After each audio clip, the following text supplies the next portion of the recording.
Hello HDTV students, I am Sunil Kumar from HDTV School NH9 Ting Road Sirsa. तो बेटा हम जो है वो हमारी EVS के अंदर यूनिट 4 जो है वो रीड कर रहे थे। तो हम जो है वो इसके अंदर सोलर सिस्टम के बारे में रीड कर रहे थे। तो इसमें हमने जो है वो अर्थ की रोटेशन के बारे में पढ़ लिया था। ठीक है, तो आज जो है वो हम आगे रीड करेंगे हमारे डे और नाइट्स जो है वो कैसे बनते हैं अर्थ रोटेशन के कारण।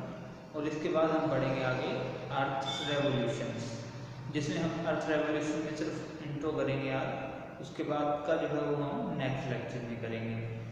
तो अपनी EVS की जो रीडर बुक है उसके अंदर unit 4 SR 11 page number 59 open कर लीजिएगा सभी।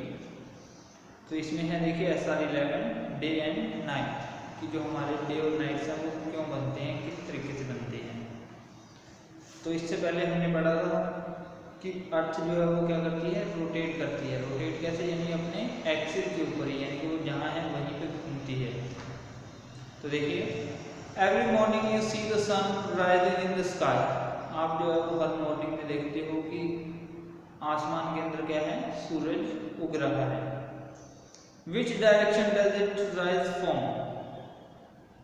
Does the sun actually rise? तो कौन सी डायरेक्शन के अंदर जो है वो सन उग रहा है, और क्या जो सूरज है हमारा सन है वो सच में उग रहा है? In reality it is not the sun that rise. अगर हम रियलिटी में बताएं तो क्या है कि सूरज जो है वो उग नहीं रहा है, यानी कि हम कहते हैं ना कि सूरज उग गया, तो ऐसा नहीं है।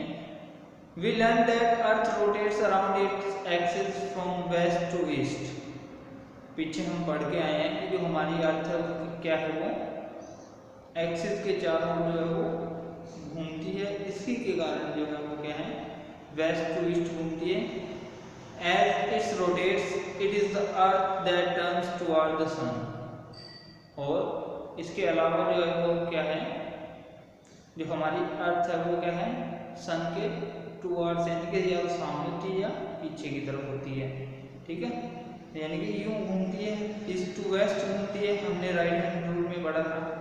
तो उसी के कारण जो है वो क्या है, सन के आधा हिस्सा सामने होता है और आधा पीछे की तरफ होता है इसका।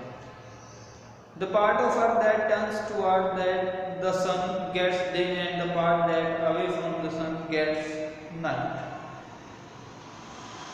तो जो हमारा क्या है, आधा हिस्सा यानी कि जो हमारे सन का हिस्सा सूरज के सामने होता है उसमें क्या होती है, दिन। और जो पीछे की तरफ होता है यानी कि सूरज से दूर होता है वहाँ क्या होती है, हमारी रात होती है।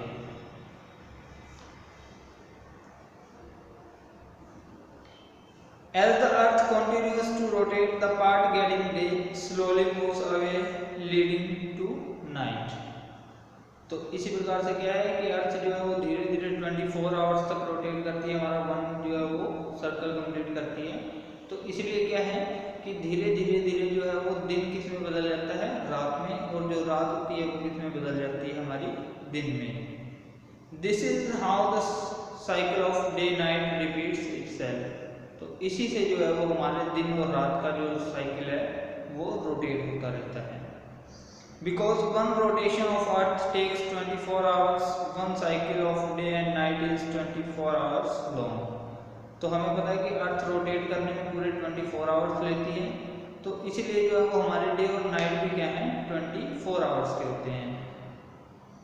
So if you call a friend in North America which is on the opposite side of India on Earth and you have just woken up, your friend would be about to go to sleep। कि अगर आपका कोई friend है north America के अंदर और आप जो है वो उसके अपोजिट इंडिया में रह रहे हो, तो यानी कि जब आप इंडिया के अंदर उठोगे तो आपका जो फ्रेंड होगा नॉर्थ अमेरिका के अंदर वो सोने की तैयारी जो है वो कर रहा होगा। इसके बाद है हमारा रेवोल्यूशन ऑफ अर्थ। तो इसके अंदर हम जो है वो अभी आज सिर्फ इंट्रो पढ़ेंगे, रेवोल्यूशन ऑफ अर्थ। अभी तक हमने पढ़ा है रोटेशन ऑफ अर्थ। रोटेशन का अर्थ होता है अपने एक्सिस के ऊपर ही घूमना। ठीक है, अब देखिए रेवोल्यूशन क्या होता है। रेवोल्यूशन होता है किसी चीज के सहारे चारों ओर घूमना। ठीक है, यानी कि सेंटर पॉइंट की मदद से उसके चारों ओर घूमना, ठीक है। एक्सिस होता है कि उसी चीज के उसी पॉइंट आउट के ऊपर ही घूमना, ठीक है। तो देखिए revolution is also a circular movement of an object but it is around an external axis और अनदर ऑब्जेक्ट। तो देखिए रेवोल्यूशन क्या होता है, रेवोल्यूशन भी क्या है, एक सर्कुलर मूवमेंट होती है, लेकिन क्या है कि जो रेवोल्यूशन होता है वो क्या है, एक्सटर्नल एक्सिस के कारण होता है या किसी अनदर ऑब्जेक्ट के कारण। यानी कि सपोज कीजिए जैसे कि ये बुक है, अब इसके चारों ओर जो यहाँ पे घूमेगा ये होगी हमारी रेवोल्यूशन। लेकिन अगर ये बुक घूमे किसी पॉइंट के ऊपर तो वो क्या होगी, हमारी रोटेशन होगी, ठीक है।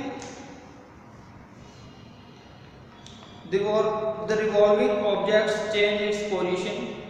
तो जो रिवॉल्विंग ऑब्जेक्ट होता है वो क्या है, अपनी पोजीशन जो है वो चेंज करता रहता है। For example athletes running on a circular race path, in this case the athlete is running around the centre of the track. कि कोई धावक है, एथलीट है, अगर वो रेस में दौड़ता है यानी कि ऐसे सर्कुलर मोशन में दौड़ रहा है तो वो क्या कर रहा है, जो उस पाथ है उसका जो सेंटर है उसके चारों ओर जो है वो दौड़ रहा है। If we move a ball tied to a string in a circular way, we will find the ball revolving around your hand। इसी प्रकार से अगर हम कोई लंबी रस्सी से बनी हुई स्ट्रिंग या किसी चीज से बनी हुई बॉल को अगर घुमाते हैं किसी इस तरीके से, तो हम क्या देखेंगे कि जो बॉल है वो हमारे हैंड के चारों ओर जो है वो घूमेगी। यानी कि इस तरीके से अगर हम उस बॉल को घुमाते हैं तो वो बॉल जो है वो हमारे हैंड के चारों ओर घूमेगी। ये क्या है, हमारा रेवोल्यूशन होता है। तो ओके स्टूडेंट्स, इसको आपने जो है वो अच्छे से पढ़ना है। Thank you.